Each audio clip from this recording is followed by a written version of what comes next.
अस्सलाम वालेकुम वरहमतुल्लाहि वबरकातुहू। आज मैंने आपको एक गुड न्यूज़ देनी है and the good news is कि हया बाय राबी ऐप जो है वो अब गूगल स्टोर के ऊपर अवेलेबल है।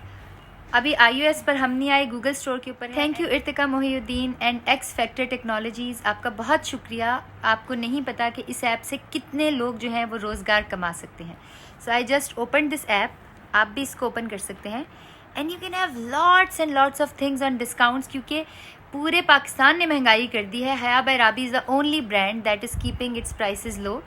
तो आप इस ऐप को डाउनलोड करें और इस ईद के ऊपर घर बैठे सस्ती और म्यारी चीज़ें करें। कभी कभार ऐसा होता है कि आपका ऑर्डर लेट हो जाता है, कोई प्रॉब्लम हो जाती है, तो मेरे तो सारे सोशल मीडिया अकाउंट्स हैं, तो आप मेरी टीम की शिकायत लगा सकते हैं। मेरी टीम में सिर्फ ख़वातीन और बच्चे काम करते हैं, बच्चे भी लाइक 16+ जो कि अपने घर वालों की मदद करना चाहते हैं। So this actually app is to promote रिस्क हलाल।